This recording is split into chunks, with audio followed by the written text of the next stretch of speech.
Hai Andika, guys di sini. Jadi kalau kita lihat persaingan laptop itu sekarang makin sengit. Walaupun tahun lalu harganya melonjak karena berbagai alasan kayak pandemi dan juga kelangkaan chipset, tapi brand masih berlomba-lomba untuk memikat kita membeli produk mereka. Ada yang pinter, ada juga yang blunder. Nah, di video kali ini kita akan membahas satu seri laptop dan kalian akan menentukan apakah dia blunder atau dia pinter. Dan perkenalkan, ini adalah Huawei MateBook D15 dan juga Huawei MateBook D14. Yang kalau secara desain, kalau saya bilang sih ini MateBook yang ke MacBookan.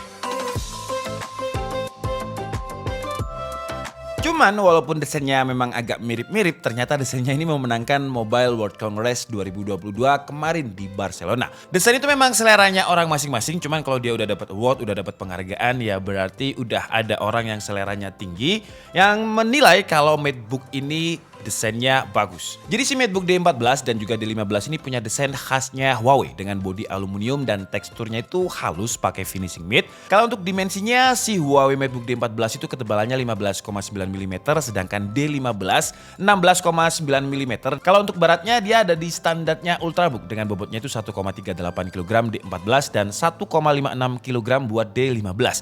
Jadi dia termasuk laptop Ultrabook yang tipis dan juga ringan kalau misalkan kalian suka mobile, kalian suka meeting dari kota ke kota. Yang D15 ini aja ya, dia bobotnya itu 1,56 kg. Dan ada brand yang kemarin itu bobotnya 1,65 kg tapi udah bilangnya lightweight, udah bilang ringan. Lah ini malah lebih ringan lagi dengan 1,56 kg. Kalau untuk engsel si D14 ini engselnya dia belum bisa dibuka dengan satu tangan, cuman dia udah punya fitur engsel yang 180 degree delay buat kalian yang suka presentasi.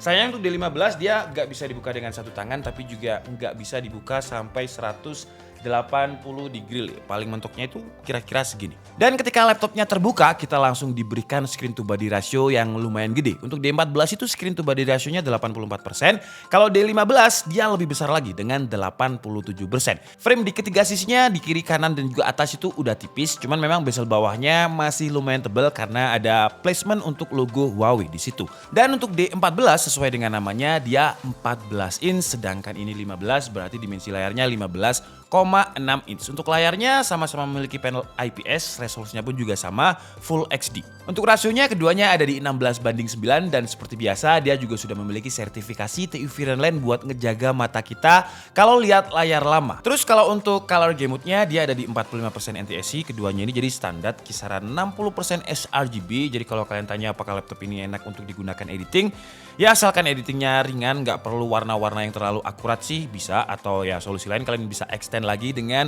monitor eksternal atau bisa pakai MatePad juga karena dengan Harmony OS-nya yang akan saya jelaskan nanti itu akan lebih nyaman. Terus untuk brightness dia ada di 250 nits, sayangnya standar ya. Seharusnya sih kalau misalkan 300 nits menurut saya akan lebih baik lagi. Sekarang turun ke bawah ke area keyboard. Untuk keyboardnya sih dia udah nyaman, kerasa feel tactile-nya udah pas ketika ditekan dan dia juga sudah memiliki backlit dengan 3 level brightness. Untuk touchpad feel-nya itu udah ciri khasnya laptop Ultrabook yang harganya mahal. Cuman sayangnya untuk travel distance-nya ini untuk touchpad-nya menurut saya terlalu pendek. Kalau untuk smooth dan responsifnya sih udah enak ya kalau misalkan kita raba-raba, kita scroll, kita browsing pakai touchpad ini nggak kerasa lengket dan smooth aja. Terus sama dengan pendahulunya di seri MateBook D14 dan D15 di 2022 ini dia juga sudah memiliki tombol power yang menjadi satu dengan fingerprint. Jadi kalau misalkan kita udah set password di laptopnya, kita nggak perlu masukin password lagi. Tinggal tekan aja tombol power, sekalian nyala, sekalian login ke Windows Hello. Jadi bisa lebih praktis. Terus fitur lainnya yang khas dari Huawei MateBook seri D itu kameranya yang tersembunyi di antara tombol F6 sama F7 buat ningkatin keamanan kita pas pakai laptopnya karena webcam di masa pandemi seperti ini banyak yang kuliah online, meeting online, jadi sering kepake kalau webcamnya terbuka itu biasanya bakalan diintip sama hacker-hacker yang gak jelas. Cuman di seri 14S itu udah mulai dinaikkan lagi untuk webcamnya di atas, sekarang di bawah lagi. Dan ya kalau dari segi sekuritas sih memang dia kayak inovatif dan canggih banget karena webcamnya ada di keyboard. Cuman kalau posisi angle-nya di bawah kebanyakan orang nggak bakal suka karena webcam dari bawah atau kamera dari bawah itu bisa bikin agak melebar atau agak gendut. Terus kalau untuk speaker pendapat saya masih sama dengan D14 dan juga D15 tahun lalu. Speakernya ini walaupun nggak ada sertifikasi kayak Harman Kardon atau Bang & Olufsen, cuman speakernya Huawei ini udah enak. Jadi kalau misalkan kita taruh di meja, suaranya itu kayak stereo gitu. Jadi suaranya kayak surround. Kira-kira seperti ini suaranya.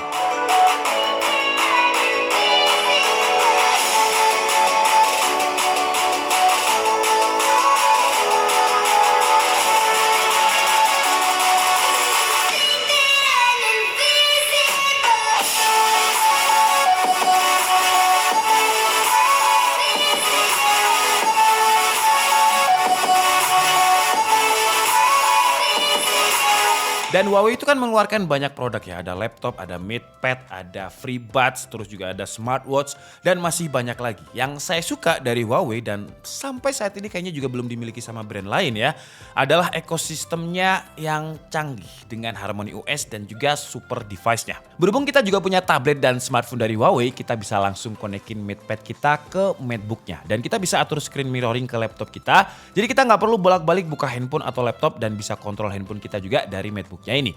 Pairing ke device lainnya tinggal ditarik aja ikonnya dan langsung bakalan connect nantinya. Untuk transfer data atau kerjain juga tinggal ditarik aja dan bakalan langsung kekirim di device lainnya. Simple dan gampang. Selain buat nampilin layar tab di MateBook, super device ini juga ada fitur buat jadiin MatePad sebagai monitor kedua. Nah, gunanya monitor kedua ini apa? Ya tergantung kebutuhan masing-masing ya. Kalau saya biasanya bisa gunakan untuk lihat saham, analisa saham, mungkin kalian buat editing atau mungkin hanya untuk pamer aja ke teman-teman kalian kalau MatePad kalian bisa nyambung dengan MateBook. Itu kalau misalkan orang awam biasanya bakalan, wah kok canggih gitu. Terus juga ada fitur yang bikin hidup kita jadi lebih gampang, yaitu fitur buat ngubah screenshot gambar kita jadi teks. Jadi kalau kita screenshot teks dari laptop kita, udah nggak perlu dibuka gambarnya dan diketik ulang sendiri di Microsoft Word. Di MateBook ini otomatis bisa kita ubah jadi teks dan bisa langsung kita save dalam bentuk Word atau PDF. Fitur ini sih cocok banget buat yang masih sekolah online dan suka males nyatet. Daripada kalau ujian belajarnya pakai foto dari screenshot dilihat dulu, kalau pakai fitur ini jadi lebih enak belajarnya. Terus fitur screen record bawaannya juga udah simple banget, tinggal ke control panel terus klik screen recording.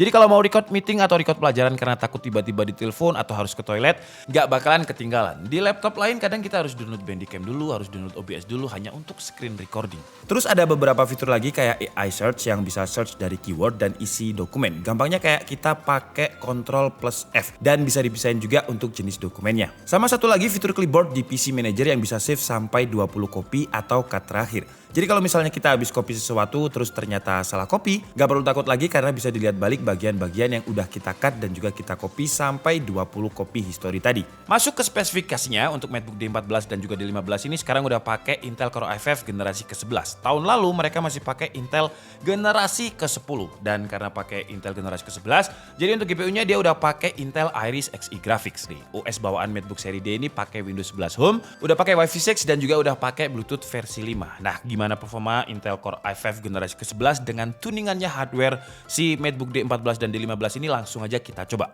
Pertama seperti biasa kita tes di Cinebench R15 dengan skenario-nya itu best performance, cuman kondisi laptopnya tidak dicas dan hasilnya untuk performa single core-nya lumayan kenceng untuk Core i5 generasi ke-11 dengan skor 181. Kalau untuk multicore-nya di running pertamanya itu lumayan kenceng dengan skor 747, running keduanya malah naik menjadi 748 dan sisanya kalian bisa lihat di sini. Kalau untuk suhu temperaturnya di Cinebench R15 ini maksimum temperaturnya ada di 88 derajat Celcius. Masih di bawah 90 jadi masih cukup dingin. Sistem cooling yang dingin ini nggak berlaku di Cinebench aja karena ketika kita stress test pakai 3D Mark pakai drivernya TimeSpy dia itu dapat skor yang tinggi banget 99,60%. Kalau untuk skor fast track-nya dia ada di skor 2734 dan TimeSpy testnya ada di 1212. Lanjut ke tes editing di Adobe Premiere Pro dengan template yang memang biasanya kita pakai, kita export ke 1080p dan hasilnya dia mampu merender dengan durasi waktu 7 menit 12 detik.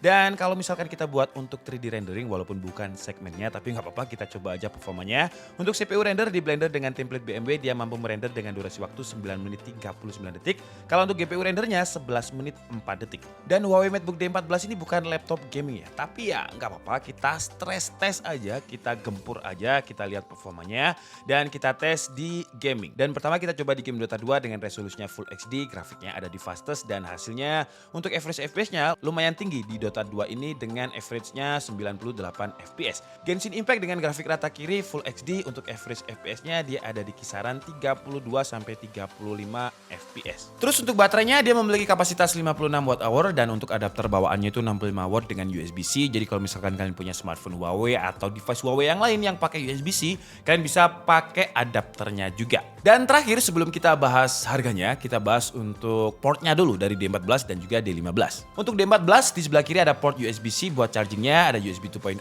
ada HDMI, di sebelah kanan ada audio jack 3,5 mm universal dan USB 3.2. Kalau D15 sebelah kanannya ada tambahan satu lagi USB 2.0. Oke guys, jadi mungkin cukup segitu aja video review dari Huawei MateBook D14 dan juga D15.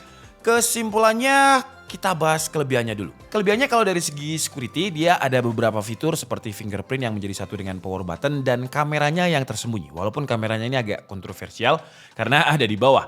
Terus fitur ekosistemnya canggih banget, jadi semua device-nya itu kayak menjadi satu dengan ekosistem yang semuanya bisa dihubungkan dengan sangat-sangat seamless. Terus juga ada beberapa fitur pendukung produktivitas seperti picture to text dan juga built-in screen record. Terus di masa pre-ordernya, bundlingnya juga lumayan lengkap dan harganya sih menurut saya masih cukup terjangkau untuk sebuah laptop yang ultrabook seperti ini. Buat MatePad yang tadi minggu lalu sudah kita review dan launching hari ini juga dengan harganya itu sekitar 4.899.000 udah dapat gratis keyboard dan juga M Pencilnya. Kalau kalian tertarik dengan MatePad-nya, kalian juga bisa langsung cek produknya di Huawei Experience Store atau linknya nanti akan saya taruh di kolom deskripsi. Jadi kalau untuk SKU warnanya dia hanya ada Mystic Silver, untuk konfigurasi RAM yang masuk Indonesia juga cuma 8GB dengan internal 512GB.